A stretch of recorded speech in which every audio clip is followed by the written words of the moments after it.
तो चलिए आज हम एक्सप्लेन करेंगे एक मूवी जिसका नाम है वर्जन स्नो। स्टोरी की स्टार्टिंग होती है हमारे मेन कैरेक्टर से जिसका नाम होता है मिन किम। मिन एक जगह पे खड़ा होता है और चिल्लाकर कह रहा होता है कि मैं यहाँ पर हूँ। इसके बाद मिन बोल रहा होता है कि मैं सियोल यानी कि साउथ कोरिया में पैदा हुआ और वहाँ पर रहा, लेकिन सडनली मुझे अपने फादर के साथ जापान में शिफ्ट होना पड़ा क्योंकि वो एक पॉटर है, वो यहाँ पर एज अ प्रोफेसर आए हैं। मुझे जैपनीज लैंग्वेज भी नहीं आती, इस वजह से मुझे एक एक्सक्यूज मिल गया ना पढ़ने का। ये कहने के बाद वो अपनी बाइसाइकिल लेता है और वहाँ पर घूम रहा होता है। थोड़ी देर तक ट्रैवल करने के बाद मिन देखता है कि वो गलती से एक रेलवे ट्रैक पे पहुंच गया होता है और ट्रेन उसकी तरफ तेजी से आ रही होती है। इस वजह से वो अपनी स्पीड बढ़ाता है और आगे चला जाता है, लेकिन वहां पर पहुंचकर वो एक मॉन्क की बाइसाइकिल से टकरा जाता है। मॉन्क को ज्यादा चोट नहीं आई होती, इस वजह से वो अपनी बाइसाइकिल उठाता है और वहां से चला जाता है, लेकिन मिन को काफी चोट आ गई होती है।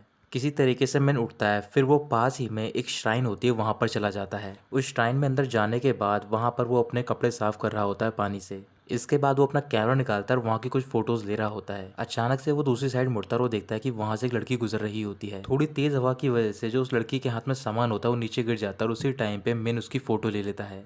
फोटो लेने के बाद मिन उस लड़की की ओर देख रहा होता है और वो लड़की भी मिन की ओर देख रही होती है। वो लड़की कुछ भी नहीं बोलती, फिर वो अपना सामान उठाती है और वो देखती है कि मिन के हाथ पे चोट लगी होती है। इस वजह से वो उसके पास जाती है। पास जाकर वो मिन से जापानीज में बोल रही होती है कि तुम्हारी ब्लीडिंग हो रही है। मिन जापानीज लैंग्वेज समझ तो नहीं पाता, लेकिन उसके हाव भाव से समझ जाता है कि वो उसके चोट के बारे में बात कर रही है। इस वजह से वो उससे कोरियन में बोल रहा होता है कि मैं अपनी बाइसाइकिल से गिर गया हूँ। फिर वो लड़की अपना हैंकी निकालती है और उसे गीला करके मिन की चोट को साफ करने लग जाती है। चोट साफ करने के बाद वो अपना सामान उठाती है और वहां से जा रही होती है। मिन भी अपनी साइकिल लेता है और वो भी उसके साथ साथ चल रहा होता है, लेकिन दूसरी लेन पर। आगे जाकर वो दोनों एक कट पे मिल जाते हैं, फिर वो दोनों साथ में चल रहे होते हैं। उसी टाइम मिन को रास्ते में एक चीज दिखाई देती है, फिर वो अपनी फिंगर पॉइंट करके पूछ रहा होता है कि ये क्या चीज है।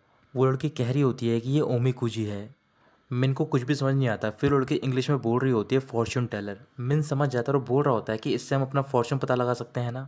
लड़की सर हिलाती है और जापानीज में बोल रही होती है कि तुम यहाँ पर एक खरीद सकते हो। मिन को कुछ भी समझ नहीं आता, फिर भी वो ओमिकुजी खरीद लेता है और वो जब उसे ओपन करता है और वो देखता है कि इसमें सारी चीज़ें जापानीज में लिखी होती हैं। मिन बोल रहा होता है कि ये क्या लिखा है, तभी वो लड़की कहती है कि ये दाइकिची है। मिन दोबारा कंफ्यूज हो जाता है, फिर वो लड़की इंग्लिश में बोल रही होती है कि वेरी लकी फॉर यू। ये सुनते ही मिन उस लड़की की ओर देखकर मुस्कुराता और बोलता है कि वाकई में मुझे लगता है मैं लकी हूँ। ये कहने के बाद मिन उस पर्ची को ओमिकुजी पे बांधने जा रहा होता है। उसी टाइम वो लड़की से रोकती है और बोल रही होती है कि सिर्फ बैड लक ओमिकुजी को यहाँ पर बांधा जाता है। मिन दोबारा नहीं समझ पाता, फिर वो लड़की उसे इंग्लिश में बता रही होती है कि जो बुरी ओमिकुजी होते हैं वो यहीं पर बांधे जाते हैं, सिर्फ ये तुम्हें अपने पास रखना चाहिए। मिन उसकी बात मान जाता है, फिर वो लड़की वहाँ से चली जाती है। अगली सुबह मिन अपने घर पे होता है और अपने फादर के साथ ब्रेकफास्ट कर रहा होता है। ब्रेकफास्ट करते दौरान मिन के फादर से बुक देते हैं जापानीज लैंग्वेज सीखने की। मिन वो बुक खोलकर बोल रहा होता है क्या आपने ये बुक मुझे लड़कियां पटाने के लिए दी है। वो दोनों हंसने लग जाते हैं, फिर मिन उनको थैंक यू बोलता है और रेडी होकर वहां से निकल जाता है अपनी बाइसाइकिल लेकर। मिन बाइसाइकिल से अपने स्कूल जा रहा होता है, तभी रास्ते में एक रेड लाइट पे उसकी मुलाकात उसी मॉन्क से हुई होती है जिसकी उससे टक्कर हुई होती है। मिन देखता है कि उस मॉन्क की बाइसाइकिल में कुछ सामान रखा होता है और उससे बोल रहा होता है कि यहाँ पर मॉन्क शॉपिंग करने के लिए भी जाते हैं। मॉन्क को कुछ भी समझ नहीं आता, फिर वो देखता है कि ग्रीन लाइट हो गई। इस वजह से वो हल्का सा पुश करता है मिन को और अपनी बाइसाइकिल लेकर वहां से निकल जाता है। मिन भी तेजी से अपनी बाइसाइकिल लेकर निकलता है और वैसे ही वो पूरे रास्ते में रेस कर रहे होते हैं एक दूसरे से।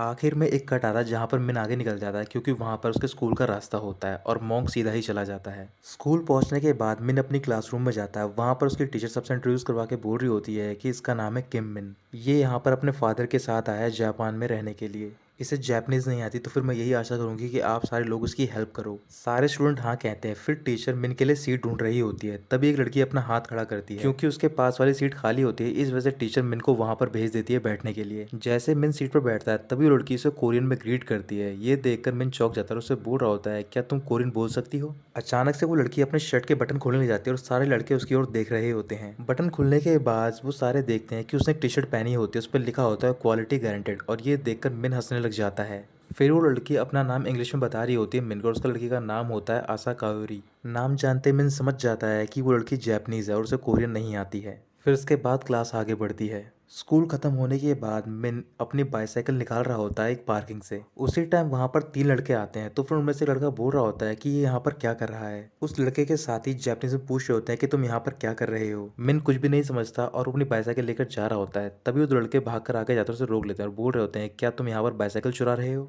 मिन को कुछ भी समझ नहीं आता, इस वजह से वो लड़के बाइसाइकिल छीनने लग जाते हैं। मिन को गुस्सा आता है, फिर वो उन दोनों को एक एक किक मारता है और वो दोनों वहीं पर गिर जाते हैं। मिन फाइटिंग में काफी अच्छा होता है क्योंकि उसके पास ताइक्वांडो में ब्लैक बेल्ट होती है। फिर मिन अपनी बाइसाइकिल उठाता है और वहाँ से जा रहा होता है। तभी वो तीसरा लड़का वहाँ पर आता है और वो मिन को पंच मार देता है। मिन जमीन पर गिर जाता है और मुस्कुरा रहा होता है। फिर वो खड़ा होता है और उस लड़के को पीटता है और बाइसाइकिल लेकर वहाँ से चला जाता है। रात को मिन अपने घर पे होता है और वो अपने कंप्यूटर में उसी लड़की की फोटो देख रहा होता है जो कि उसे श्राइन में मिली होती है।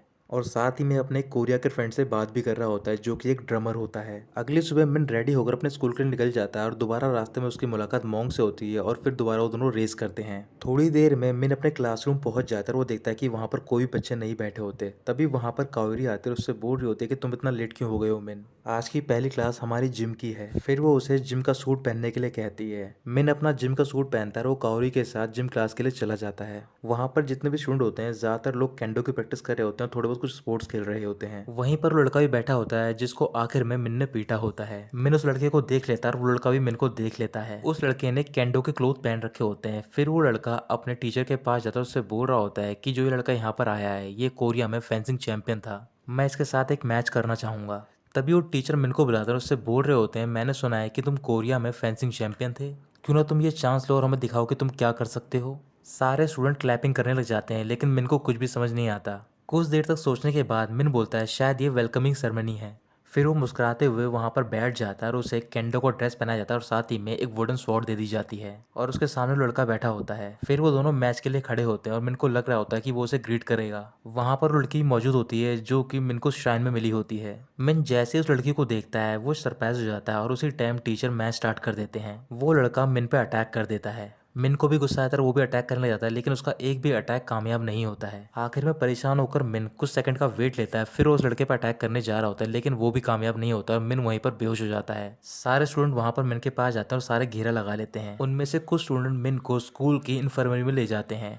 कुछ देर बाद जब मिन को होश आता है तो फिर उसके सामने काओरी होती है। वो आसपास देखने लग जाता है, तभी उसके सामने वो लड़का आता है और उससे माफी मांगने लग जाता है। वो लड़का जापानीज में बोल रहा होता है कि मुझे लगा था कल तुम किसी की बाइसाइकिल चुरा रहे हो। वो उसे सॉरी बोलता है और मिन के सामने बाउ करता है। मिन कोरियन में बोल रहा होता है कि ये क्या कह रहा है, क्या ये मुझसे माफी मांग रहा है। तभी अचानक से मिन को उस लड़की के बारे में याद आता है कि उसने उस लड़की को स्कूल की जिम में देखा था। फिर वो भागकर बाहर जाता है उस लड़की को ढूंढने के लिए लेकिन वो लड़की नहीं मिलती है। स्कूल खत्म होने के बाद वो स्कूल के गेट के बाहर सारी लड़कियों को देख रहा होता है लेकिन उसे वो लड़की नहीं मिलती। काओरी और वो लड़का मिन के पास जाकर पूछ रहे होते हैं क्या हुआ है। उस लड़के का नाम होता है कोजी। मिन कुछ भी नहीं कहता और बाइसाइकिल लेकर वहां से चला जाता है। आगे जाकर उसे ब्रिज पे वो लड़की दिखाई दे जाती है। मिन अपनी बाइसाइकिल की स्पीड तेज करता है और जैसे वो ब्रिज पे पहुंचता है उस लड़की का नाम चिल्ला रहा होता है। उस लड़की का नाम होता है नाने। नाम सुनने के बाद नाने पीछे मुड़कर देखती है और उसी टाइम मिन अपना ब्रेक लगा लेता है बाइसाइकिल का, लेकिन फिर भी उसकी टक्कर नाने से हो जाती है। नाने के हाथ में एक बड़ा सा ज्योमेट्री बॉक्स होता है पेंटिंग का और वो नीचे स्ट्रीम में गिर जाता है। कोजी और काओरी भी वहाँ पर पहुँचते हैं और बोल रहे होते हैं कि नाने को ये बहुत पसंद था, अब तुम क्या करोगे। मिन जमीन पे अपना बैग रखता है और उस ब्रिज से कूद जाता है। कोजी उससे बोल रहा होता है कि ये स्ट्रीम उतना गहरा नहीं है। मिन जब नीचे गिरता है तो फिर वो देखता है कि उस स्ट्रीम की गहराई ज्यादा 6 या 7 इंच होती है। मिन को हल्की सी चोट आ जाती है, फिर भी वो उस नाने का ज्योमेट्री बॉक्स उठा लेता है। ज्योमेट्री बॉक्स उठाने के बाद वो खुश होकर नाने को वो दिखा रहा होता है। उसी टाइम वो ज्योमेट्री बॉक्स खुल जाता है और उसमें जितने भी पेंटिंग के कलर्स होते हैं वो सारे नीचे गिर जाते हैं। थोड़े बहुत कलर बह जाते हैं और थोड़े बहुत कलर को मिन पकड़ लेता है और वो वापस ज्योमेट्री बॉक्स से कर देता है लेकिन वो बहुत ज्यादा निराश होता है। ज्योमेट्री बॉक्स वापस देने के बाद निराश होकर जब मिन घर जा रहा होता है तभी वो एक शॉप पे वही सेम ज्योमेट्री बॉक्स देखता है लेकिन उसके पास उतने पैसे नहीं होते हैं जिससे कि वो ज्योमेट्री बॉक्स खरीद सके। दूसरी ओर नाने अपने घर पे पहुंचते और वो देखते हैं कि वहां पर उसकी मदर ड्रिंक कर रही होती है और वो उन्हें रोकने लग जाती है और कुछ ही देर बाद वहां पर उसकी छोटी सिस्टर यूरी भी पहुंच जाती है। अगली सुबह मिन रेडी होकर कोजिमा के पास जाता है और उसने कुछ जापानीज के वर्ड सीख रखे होते हैं। कोजिमा पूछ रहा होता है कि तुम यहाँ पर क्या कर रहे हो। फिर मिन उससे जापानीज में बोल रहा होता है मुझे तुम्हारी हेल्प चाहिए, मुझे पैसों की जरूरत है और मुझे उसके लिए जॉब करनी है। कोजिमा समझ जाता है और वो मिन को एक जॉब दिला देता है। कुछ ही घंटे बाद मिन एक जगह पे काम कर रहा होता है एक जोकर के क्रू में और साथ साथ वहाँ पर पैम्पलेट भी बांट रहा होता है। मिन अलग अलग जगह जाके पैम्पलेट बांट रहा होता है और उसका जोकर का गेटअप होता है। तभी उसकी नज़र वहाँ पर नाने पे पड़ जाती है और वो उसे देखकर अपनी शक्ल छुपाने लग जाता है और नाने वहाँ से चली जाती है। कुछ ही दिन बाद मिन वो ज्योमेट्री बॉक्स खरीद लेता है। फिर वो ज्योमेट्री बॉक्स लेकर श्राइन में जाता है और वहाँ पर कुछ लोगों से पूछ रहा होता है कि नाने कहाँ पर है। वो लोग मिन को नाने की लोकेशन बता देते हैं और वो वहाँ पर चला जाता है। वहाँ पर पहुंचकर मिन देखता है कि नाने एक जगह पर बैठकर पेंटिंग बना रही होती है। मिन नाने के पास जाता है और उसे वो ज्योमेट्री बॉक्स दे रहा होता है। नाने पूछ होती है क्या ये मेरे लिए है। फिर मिन उसे समझा रहा होता है कि मैंने इसे गिरा दिया था, इस वजह से मैं ये तुम्हें दे रहा हूँ क्योंकि वो वाला खराब हो गया था। नाने उसे लेने से मना कर देती है और उसे दिखा रही होती है कि मेरे पास पुराना वाला है और मैं इसे यूज़ कर सकती हूँ। मिन उदास हो जाता है और अचानक से वहाँ पर बारिश स्टार्ट हो जाती है।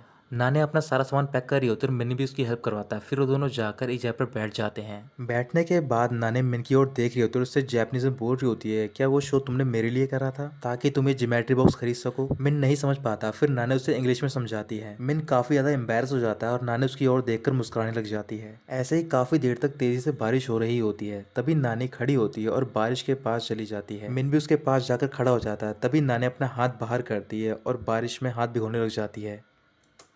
फिर वो बारिश का ट्रांसलेशन बता रही होती है जापानीज में। मिन भी अपना हाथ बाहर निकालता है और वो भी बारिश को कोरियन में ट्रांसलेट करता है। ऐसे ही करके वो दोनों एक दूसरे की ओर देखने लग जाते हैं। फिर कुछ ही देर बाद बारिश बंद हो जाती है। मिन वो ज्योमेट्री बॉक्स नाने को देकर वहां से चला जाता है। नाने अपने घर पे पहुंचती है और वहां पर वो ज्योमेट्री बॉक्स ओपन करती है जो कि उसे मिन ने दिया होता है। उसके अंदर उसे एक नोट मिलता है जिसमें लिखा होता है जापानीज में, सॉरी प्लीज टेक दिस।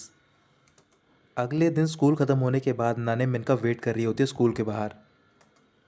मिन भी स्कूल से बाहर निकलता है। तभी नाने उसे अपने पास बुलाती है और उसे एक पेंटिंग देती है और मिन को बता रही होती है कि ये मेरा ग्रेटिट्यूड शो करने का तरीका है पेंटिंग टूल्स के लिए। फिर वो उसे थैंक यू बोलती है और मुस्कुराकर वहां से चली जाती है। मिन भी वो पेंटिंग लेकर अपने घर पहुंचता है और बार बार उस पेंटिंग की ओर देखकर मुस्कुरा रहा होता है। तभी वो पेंटिंग पलट कर देखता है और वहां पे भी नाने ने कुछ लिखा होता है मिन के लिए। मिन वो पेंटिंग लेकर अपने दूसरे रूम में जाता है जहाँ पर उसके फादर होते हैं जो कि पोट्री कर रहे होते हैं, यानी कि मिट्टी के बर्तन बना रहे होते हैं।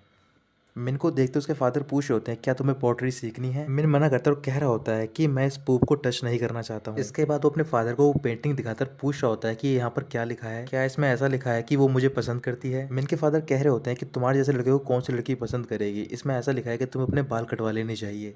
मिन बोल रहा होता है कि अगर आपको नहीं बताना तो फिर मत बताओ। ये कहकर मिन जा रहा होता है। तभी उसके फादर कहते हैं कि जो भी लड़की ने ये लिखा है वो कहना चाहती है कि वो अपने दिल से तुम्हें थैंक यू कह रही है। मिन मुस्कुराकर अपने फादर को थैंक यू बोलता है और वहां से चला जाता है। अगले दिन मिन नाना की क्लास के बाहर जाता है और उसे विंडो से बुला रहा होता है। उसी टाइम वहां पर कोजी पहुंच जाता है और वो मिन को अपने साथ लेकर चला जाता है। एक जगह पर पहुंचने के बाद कोजी मिन से बोल रहा होता है कि सारे कोरियंस तुम्हारी तरह होते हैं। मिन को कुछ भी समझ नहीं आ रहा होता। फिर कोजी कह रहा होता है कि ये तरीका नहीं होता है। जापानीज गर्ल या फिर स्पेशली कोयोटो गर्ल्स वो सारी ओगिको काशी होती है। मिन दोबारा कुछ भी नहीं समझ पाता है। इस वजह से कोजी उसे एक्टिंग करके दिखाता है। एक्ट देखने के बाद मिन समझ जाता है और बोल रहा होता है कि तुम बोल रहे हो कि वो सारी लड़कियां शाय होती हैं। कोजी हाँ कहता है। फिर उसे इंग्लिश में बोल रहा होता है कि तुम्हें स्लो जाना चाहिए। स्कूल के बाद मिन एक शॉप पर जाता है और वहां पर अपने लिए एक फोन खरीद लेता है। फोन खरीदने के बाद वो बहुत ज्यादा खुश होता है। अगले दिन स्कूल में मिन नाने की क्लास के बाहर खड़ा होता है काफी दूर और वो उसे मैसेज सेंड करता है। नाने मैसेज देखकर विंडो की तरफ देखने लग जाती है और वहां पर मिन कुछ इशारा कर रहा होता है। नाने किसी बहाने से स्कूल के बाहर चली जाती है और वो जाके मिन से मिलती है। नाने जैसे ही मिन के पास पहुंचती है तभी मिन उसका हाथ पकड़ता है और वहां से लेकर भाग जाता है। बाहर पहुंचकर मिन नाने से बोल रहा होता है कि मैं तुम्हें क्योटो दिखाऊंगा। ये सब उसने जापानीज में कहा होता है। नाने समझ जाती है और बोल रही होती है कि मुझे तुम्हारा गाइड होना चाहिए। मिन मना करता है और वो उसे पूरा क्योटो शहर दिखाने लग जाता है। काफी देर तक घूमने के बाद नाने मिन को एक शॉप में ले जाती है और वो शॉप होती है पोर्सेलिन की। शॉप में अंदर पहुंचकर वो सारे पोर्सेलिन देख रहे होते हैं।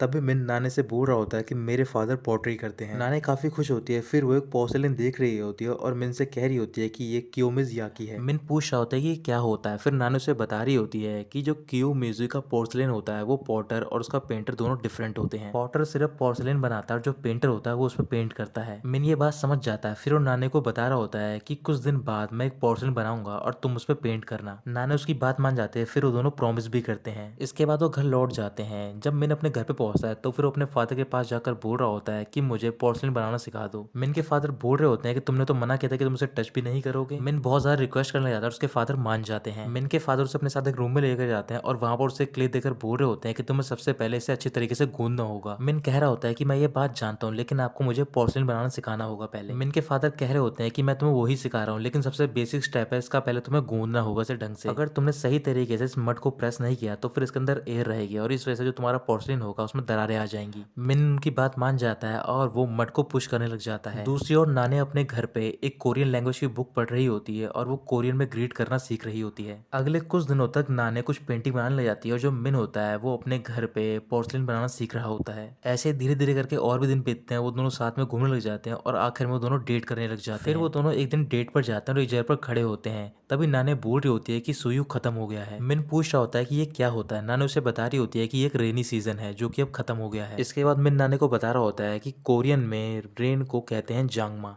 और साथ ही में वो नाने को प्रोनाउंस करना भी सिखाता है। उसी टाइम नाने के पास कॉल आता है किसी का। जब वो कॉल पिक करती है तो फिर वो कॉल उसकी बहन का होता है और वो उसे बता रही होती है कि मुझे डर लग रहा है क्योंकि यहाँ पर वो आदमी आ गया और वो मॉम को पीट रहा है। नाने कॉल कट करती है और वो मिन को सॉरी बोल के वहाँ से चली जाती है। घर पहुंचते ही वो देखती है कि वहाँ पर जो उसके स्टेप फादर होते हैं उसकी मॉम को पीट रहे होते हैं बुरी तरीके से। साथ ही में उसकी छोटी बहन को धक्का भी देते हैं। तभी मिन आके उनको बचाती है और बोल रही होती है कि अगर आप यहाँ से नहीं गए तो फिर मैं पुलिस को कॉल कर दूंगी। नाने की मॉम उसके स्टेप फादर से बोल रही होती है कि मुझे माफ कर दो, ये सारी मेरी गलती है, चलो हम बाहर चलते हैं। ये कहकर वो बाहर चली जाती है। उनके जाने के बाद नाने रोना स्टार्ट कर देती है। अगले दिन मिन एक जगह पर घूम रहा था, तभी वो देखता है कि वहां पर नाने बैठी होती है और बहुत ज्यादा उदास होती है। मिन नाना के पास जाता है और उसके हाथ में एक स्टफ टॉय होता है। तभी वो मिमिक्री करना स्टार्ट करता है ताकि नाने मुस्कुराने लग जाए और वो कामयाब भी हो जाता है। नाने बहुत ज्यादा मुस्कुरा रही होती है। मिन नाने की ओर देखकर बोल रहा होता है कि जब भी वो मुस्कुराती है इससे कुछ भी चीज़ का कंपैरिजन नहीं है, लेकिन मुझे उसकी स्माइल के पीछे काफ़ी ज़्यादा अकेलापन भी दिखता है और मुझे शायद पूछना चाहिए ऐसा क्यों है, लेकिन मिन उससे कुछ भी नहीं पूछता। फिर वो दोनों जगह पर घूमने के लिए जाते हैं। घूमते घूमते उन्हें एक रिवर दिखाई देती है और वहाँ पर वो दोनों बोटिंग करने के लिए चले जाते हैं। बोटिंग करते टाइम नाने काफ़ी ज़्यादा उदास होती है और वो मिन से बोल रही होती है कि जब भी कोई कपल बोट में राइड करता है तो फिर उनका ब्रेकअप हो जाता है। मिन कह रहा होता है कि ऐसा हमारे यहाँ सियोल में भी है और वो होता है डोलडम स्ट्रीट में, जो कि डेक्सू पैलेस में है। जो भी कपल डोलडम स्ट्रीट पे चल के जाता है उनका ब्रेकअप हो जाता है। इसके बाद दोनों एक बैम्बू फॉरेस्ट में घूम रहे होते हैं। तभी मिन नाने से बोल रहा होता है कि जो भी कपल फर्स्ट स्नोफॉल के दिन पर डेट के लिए जाता है वो कपल हमेशा खुश रहता है। फर्स्ट स्नोफॉल और डेट का मतलब ही होता है हैप्पीनेस। नाने हंसने लग जाती है। फिर मिन उसे समझा रहा होता है कि बोट राइड माइनस है और डोलडम स्ट्रीट भी माइनस है और माइनस माइनस होता है प्लस। इस वजह से हम दोनों फर्स्ट स्नोफॉल के दिन डोलडम स्ट्रीट पे वॉक करेंगे। ये कहने के बाद वो दोनों प्रॉमिस करते हैं। प्रॉमिस करने के बाद दोनों आगे बढ़ते हैं। फिर नाने मिन से बोल रही होती है कि ये जगह क्योटो में मेरी सबसे फेवरेट है। वहाँ पर वो पास के एक टेंपल में जाते हैं और प्रेयर कर रहे होते हैं। तभी मिन को वहाँ पर वो मॉन्क दिखाई देता है जिससे कि वो हर रोज रेस करता है। मॉन्क मिन को देखते ही वहाँ से बाहर चला जाता है। फिर नाने मिन के सामने टेबल पर एक नोटबुक रखते और बोल रही होती है कि ये मेमोरी नोट है, इसमें लोग अपनी विश लिखते हैं जो भी वो चाहते हैं। फिर वो दोनों अलग अलग मेमोरी नोट लेते हैं और अपने अपने विश लिखने लग जाते हैं। विश लिखने के बाद वो दोनों साथ में बैठे हुए होते हैं। नाने बोल रही होती है कि मैं यही आशा करती हूँ ये टाइम यहीं पर रुक जाए। ये कहकर वो मिन के कंधे पर अपना सर रख लेती है। अगले दिन नाने अपने घर पे होते और वो देखते हैं कि वहाँ पर दोबारा उसके स्टेप फादर उसकी मॉम को पीट रहे होते हैं। इस वजह से उसकी छोटी बहन यूरी होती है, वो एक नाइफ लेकर अपने फादर को मारने जा रही होती है, लेकिन नाने उसे रोक लेती है।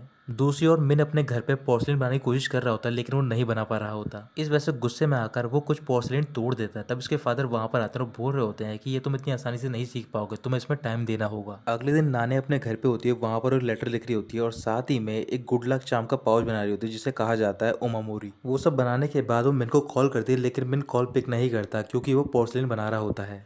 मिन अपने घर पे पोर्सलिन बनाने की कोशिश कर रहा होता है क्योंकि वो पोर्सलिन गिफ्ट देना चाहता है नाने को। एक दिन बीतने के बाद मिन पोर्सलिन बनाने में कामयाब हो जाता है और वो नाने से मिलने जा रहा होता है रेडी होकर। तभी उसके घर पे कॉल आता है, वो कॉल पिक करता है। वो कॉल होता है उसके फादर का। मिन पूछ रहा होता है कि आप कहाँ पर। उसके फादर बता रहे होते हैं कि मैं कोरिया वापस लौट गया हूँ और मैं इंचियोन एयरपोर्ट पे हूँ। मिन पूछता है कि आप वहाँ पर क्यों चले गए। फिर उसके फादर बता रहे होते हैं कि जो तुम्हारी ग्रैंड मदर है वो काफी क्रिटिकल स्टेज पर है। मिन भी परेशान हो जाता है। फिर अपने फादर से बोल रहा होता है कि आप ग्रैंड मदर से बोल देना कि मैं भी कुछ दिन बाद वहाँ पर आ जाऊंगा। ये कहकर वो कॉल रखता है। फिर वो जल्दी से नाने से मिलने के लिए जाता है। जैसे ही नाने वहां पर आती है मिन के सामने, वो उसे देखकर सरप्राइज हो जाता है क्योंकि नाने ने किमोनो पहन रखा होता है और बहुत ज्यादा ब्यूटीफुल लग रही होती है। मिन नाने के पास जाता है और उसे अपना पोर्सलिन देता है और उसे बता रहा होता है कि ये मेरा पहला वर्क है। फिर नाने भी अपना ओमामोरू पाउच निकालती है और मिन को दे देती है। मिन उसे ओपन करने जा रहा होता है, तभी वो उसे रोकती है और बोल रही होती है कि ये लकी चार्म है, तुम इसे अभी मत ओपन करना।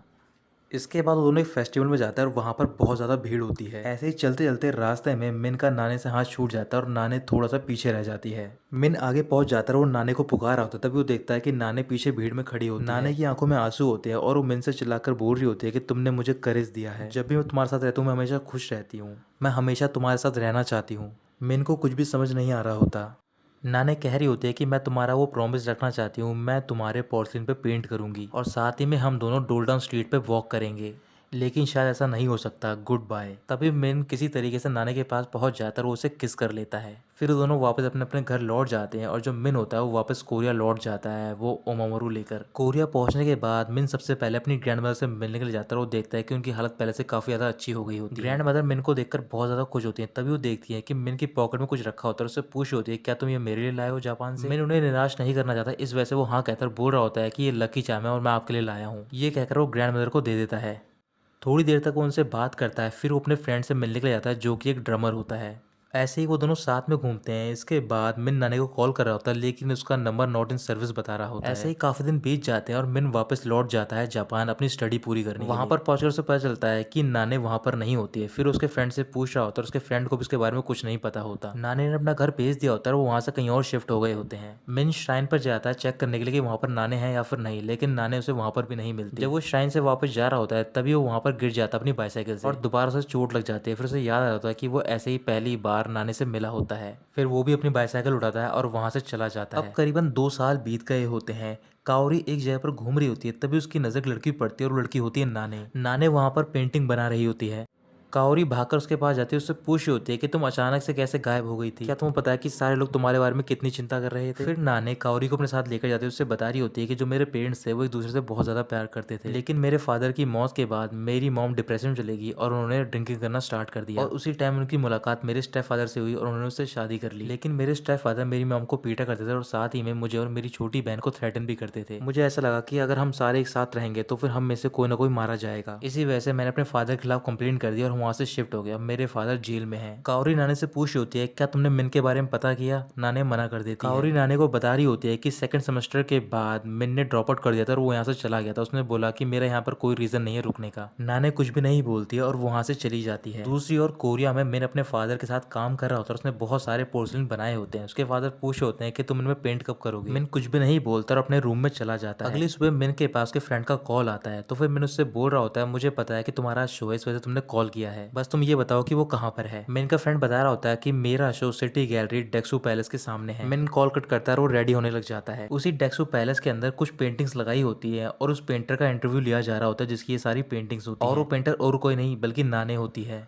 काफी सारे रिपोर्टर सवाल पूछ रहे होते हैं तो फिर उनमें से एक रिपोर्टर पूछते हैं कि ये सारी पेंटिंग किसकी है। नाने उन्हें बता रही होती है कि ये सारी जगह जो भी पेंटिंग मैंने बनाई है वो सारी मेरी फेवरेट प्लेस हैं। इंटरव्यू खत्म होने के बाद उस पैलेस के बाहर एक ड्रमिंग का शो हो रहा होता है और उसमें पार्टिसिपेट कर रहा होता है मिन का फ्रेंड। थोड़ी देर बाद मिन भी वहां पर पहुंच जाता है वो शो देखने के लिए। मिन वहां पे शो देख रहा होता है तभी एक लड़की जो कि उसकी फ्रेंड होती है वो उसका नाम पुकारती है और वहीं उन दोनों के बीच में खड़ी होती है नाने। नाने जैसे ही मिन का नाम सुनती है वो भी उसी ओर देखती है। मिन नाने को देखकर बहुत ज्यादा सरप्राइज हो जाता है। फिर वो शो खत्म होने के बाद एक जगह पर जाते हैं बात करने के लिए। नाने पूछ रही होती है कि तुम कैसे हो। मिन इसका जवाब नहीं देता, उससे पूछ रहा होता है कि तुम यहाँ पर क्या कर रही हो। नाने उसे अपनी पेंटिंग्स के बारे में बता रही होती है। फिर वो एक रेस्टोरेंट में जाते हैं। नाने मिन से कह रही होती है कि मेरी कोरियन बहुत ज्यादा कमजोर है, क्या तुम जैपनीज में बात कर सकते हो। मिन मना करता है और कह रहा होता है कि जब से तुम मुझे छोड़कर चली गई बिना कुछ बताए मैंने जैपनीज पढ़ना ही छोड़ दिया है। ऐसे को उससे रूढ़ी तरीके से बिहेव करता है और नाने वहां से चली जाती है। कुछ देर बाद बारिश स्टार्ट हो जाती है और मिन वहीं पर घूम रहा होता है और ऐसे घूमते घूमते वो डोल्डन स्ट्रीट पे पहुंच जाता है। वो अपने पॉकेट में से ओमीकुजी की चिट निकालता है और पेट पे बांधकर बोल रहा होता है कि अब मैं इन चीजों को बिलीव नहीं करता हूँ। उसी स्ट्रीट की दूसरी साइड पर नाने भी होते हैं, उसके हाथ में उसका ज्योमेट्री बॉक्स होता है वो पेंटिंग वाला। वो दोनों वहां से चले जाते हैं लेकिन उन दोनों के रास्ते क्रॉस नहीं होते हैं। नाने उसी डेक्सू पैलेस में जाती है जहाँ पर उसकी पेंटिंग लगी होती है। पैलेस के अंदर जाकर वो अपनी पेंटिंग को देखने लग जाती है। फिर वो उस पेंटिंग पे कुछ चीजें ड्रॉ करती है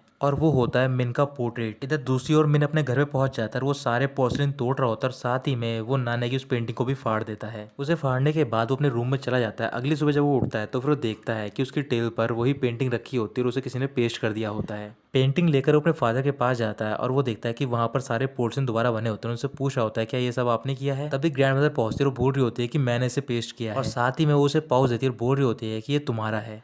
मिन उस पाउच को ओपन करता है और देखता है कि उसके अंदर एक लेटर होता है। वो लेटर नाने ने लिखा होता है मिन के लिए। मिन जब उसे ओपन करता है तो फिर उसमें लिखा होता है कि मैं तुम्हें थोड़े टाइम के लिए नहीं देख पाऊंगी, लेकिन जितने भी दिन हम दोनों साथ में रहे हैं वो मेरे लिए सबसे ज्यादा खुशी के दिन थे और मेरी यही विश थी कि काश हम दोनों ऐसे ही रहे हमेशा, लेकिन आज मुझे क्योटो छोड़कर जाना होगा। प्लीज तुम अपना ख्याल रखना जब तक कि मैं तुमसे दोबारा ना मिलूं। लेटर पढ़ने के बाद मिन डेक्सू पैलेस में जाता है और वो वहां पर नाने की पेंटिंग देख रहा होता है और वो देखता है कि उसमें जितने भी प्लेसेस बनाए होते हैं वहां पर वो नाने के साथ डेट पर गया होता है और साथ ही में वहां पर मिन का पोर्ट्रेट भी होता है। कुछ दिन बीतने के बाद मिन वापस जापान लौट जाता है और वो दोबारा श्राइन में जाता है देखने के लिए नाने को, लेकिन नाने नहीं मिलते। तभी वहां से वो मॉन्क गुजर रहा होता है और वो मिन को अपने टेंपल में आने के लिए बोलता है। टेंपल में पहुंचने के बाद वो मॉन्क मिन को वो मेमोरी नोट देता है। मिन वो मेमोरी नोट ओपन करता है, उसमें लिखा होता है कि आज तारीख है 31 दिसंबर 2004 और आज ही साल का पहला स्नोफॉल है और मैंने डोल्डाउन स्ट्रीट पर मिन का वेट किया लेकिन वो नहीं आया। फिर इसके बाद मैंने सेकंड स्नोफॉल पे भी वेट किया, उसके बावजूद भी वो नहीं आया। इसके बाद वो अगला पेज देखता है और उस पर भी नाने ने लिखा होता है कि मैंने अगले साल दिसंबर में वेट किया दोबारा फर्स्ट स्नोफॉल पे मिन का, लेकिन वो नहीं आया और शायद मैं अगले फर्स्ट स्नोफॉल पे भी वेट करूंगी। ये पढ़ने के बाद मिन बहुत ज्यादा उदास हो जाता है और वो कुछ घंटे बाद वापस कोरिया लौट जाता है। कोरिया पहुंचने के बाद जब वो एयरपोर्ट से बाहर निकल रहा होता है तभी वो देखता है कि स्नोफॉल स्टार्ट हो जाता है। तभी उसे याद आता है कि नानी ने लिखा होता है कि स्नोफॉल पर वो दोबारा डोल्टन स्ट्रीट पर आएगी मिन से मिलने के लिए। फिर वो जल्दी से कैब बुक करता है और डोल्टन स्ट्रीट जा रहा होता है, लेकिन बहुत ज्यादा ट्रैफिक होता है, इस वजह से वो कैब एक जगह पर फंस जाती है। मिन कैब से बाहर निकलता है और वो भाग कर डोल्टन स्ट्रीट की ओर जा रहा होता है। कुछ ही देर बाद वो डोल्टन स्ट्रीट पे पहुंच जाता है और वहीं पर खड़ा होता है उस पेड़ के सामने जहां पर उसने अपनी ओमी कोजी की चिट को बांधा होता है। मिन वो चिट खोलता है, उसे ओपन करके देखता है, उसमें लिखा होता है फर्स्ट स्नोफॉल डेट प्रॉमिस। फिर वो मुड़कर देखता है, वहां पर नानी खड़ी होती है, उसे देखकर वो इमोशनल हो जाता है। मिन नानी से चिल्लाकर पूछ रहा होता है कि कितने टाइम से तुम यहाँ पर मेरा वेट कर रही हो। नानी भी कोरियन में जवाब देती है और कहती है कि जितना तुम मेरा वेट कर रहे हो उतना ही। ये सुनते मिन मुस्कुराता है, फिर उसे सॉरी बोलकर उसके पास जाकर उसे हक कर लेता है। तो दोस्तों यहीं पर खत्म होती है ये मूवी।